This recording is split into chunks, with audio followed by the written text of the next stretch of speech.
Right. Renata, we only just met, so she doesn't know what I'm going to do. Okay, we'll pretend she's got back pain. Okay, so she comes in and she says, Trail, my back's sore and it's tight.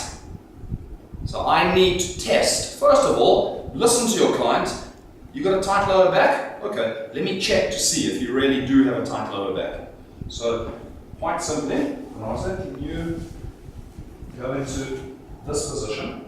And then I'm going to ask you to sit back onto your heels. So just have a look. We've all, unless you've got a flat back, we've all got a little lordosis. It's natural, it's normal. Okay? I want to see this curve reverse or flatten out. So, Renata, can you sit back onto your feet? Good. So now, this curves the other way. It becomes a kyphosis. That's not a tight lower back, quite simply. Okay? If it was tight, come back up again, this curve would not be able to do that. Yeah? It wouldn't reverse. Right, so lower back tightness is very rare, remember that. Okay. Lower back hyper, too much flexibility, is very common. Okay, so the next thing we're going to test for is rotations. So can you lie on your back for me, please, Renata? Okay. So you may have heard people say, I went to my chiropractor, I went to my osteopath, and they said I had a rotation and they adjusted me.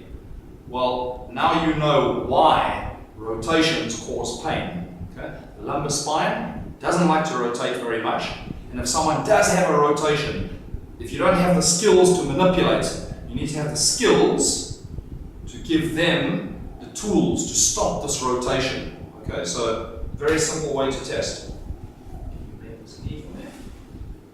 Okie dokie. Close your eyes. And I'll do it for her first. I want you to let your leg come down towards the floor, and I want you to let it come up again. Okay, so when you're ready. And I'm watching that hip. And up. And down. And up. Now that's not bad, but that is a rotation. So someone with back pain, you know every time they move their leg, their lumbar spine will rotate. And like a piece of wire, if you do this all the time, it gets hot and things break. You need to stop this rotation. What do? It's really simple. Okay. I want you to put your hand on your hip so you can feel what happens. Do the movement again, and you feel that your pelvis comes up. Right.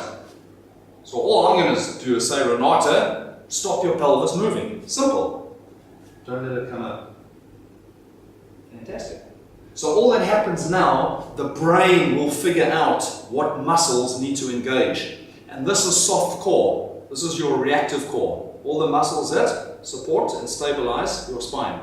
Okay? And the progression for this, could you take your hand away and do this? So now no hands. Can she control her rotation? Yes. Fantastic. And this becomes the exercise until eventually, if you ask Renata to do this in a week or two, she won't think about it. You shouldn't be thinking about this. Your reflexive core should reflexively stabilize. Okay? So someone with back pain that comes in, you spot a rotation. If they do this exercise at home, yeah, in 2 or 3 weeks' time, when you retest, this shouldn't involve any thinking. They stabilize automatically. Very often this can help to take back pain away.